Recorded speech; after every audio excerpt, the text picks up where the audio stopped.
chers compatriotes, la crise électorale ouverte depuis le 1er février 2019 par l'introduction frauduleuse du certificat de conformité dont le dessein est d'exclure les partis de l'opposition des élections d'une part et d'autre part de repêcher les partis du chef de l'État qui jusque-là n'existaient dans aucun registre de l'État continue d'effrayer la chronique.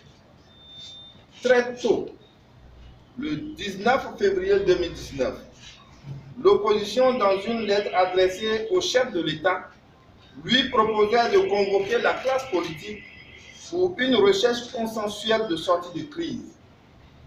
Malheureusement, le chef de l'État n'a pas cru devoir écouter les cris d'alarme de l'opposition et a choisi la voie de l'enfermement et du pourrissement de la situation. Le 6 mars 2019, le chef de l'État a donné l'impression de revenir sur la proposition de l'opposition faite depuis le 18 février 2019 en confiant la recherche de ce consensus au président de l'Assemblée nationale. L'opposition, tout en dénonçant le caractère biaisé de la démarche du chef de l'État, a jusque-là continué de prendre part aux discussions tout en rappelant ses préalables et la démarche qui convient en pareille circonstance, conformément au protocole additionnel de la CEDEAO sur la gouvernance et les autres textes dont le Bénin est signataire. Mais curieusement, depuis quelques heures, circule sur les réseaux sociaux un document faisant état d'un consensus retrouvé avec la classe politique et qui projette même la révision de notre Constitution.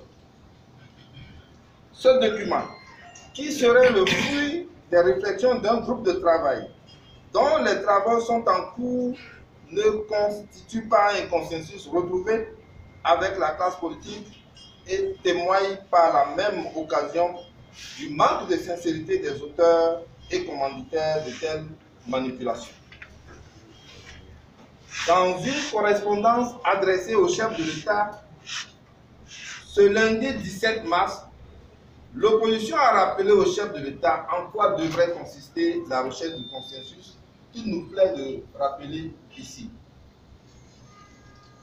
Pour l'opposition, le consensus consiste en une concertation de l'ensemble de la classe politique sous la facilitation d'une personne indépendante.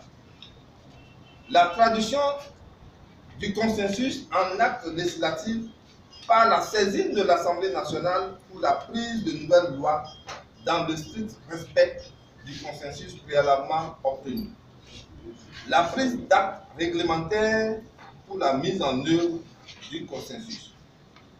Au regard de tout ce qui précède, l'opposition propose que la recherche du consensus soit élargie au-delà de l'Assemblée nationale conformément au protocole additionnel de la CEDEAO dans un format de médiation assuré par une personnalité neutre. Le chef de l'État instruise son ministre de l'Intérieur à l'effet de libérer les documents de formalisation et de mise en conformité aux partis politiques dont les dossiers de déclaration de constitution ont déjà été étudiés. Le directeur général des impôts soit instruit à l'effet de libérer immédiatement les quitus fiscaux confisqués par ses services. Les propos du genre de ceux du ministre de la Justice, Séverin Quenom, sur une station radio internationale qui contredit tant dans la forme que dans le fond les déclarations du chef de l'État du 6 mars 2019, le mettant ainsi dans une posture de duplicité soit condamné.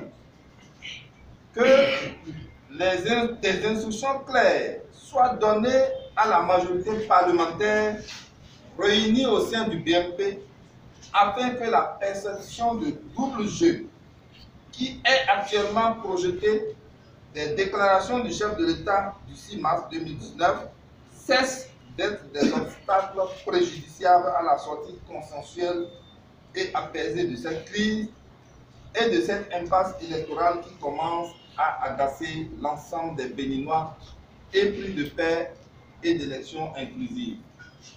Cette situation commence également par désoler l'opinion nationale et internationale.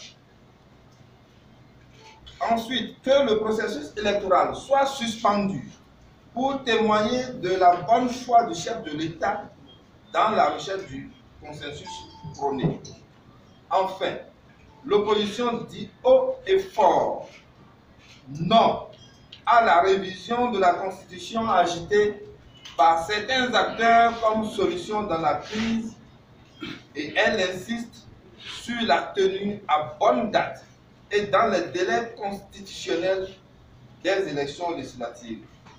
Par ailleurs, les forces de l'opposition félicitent une fois encore le peuple béninois pour sa mobilisation à l'attention portée sur le dénouement de cette crise, tout en lui promettant de continuer à porter les légitimes aspirations. Vive les forces de l'opposition, vive la démocratie, vive le Bénin, nous vous remercions.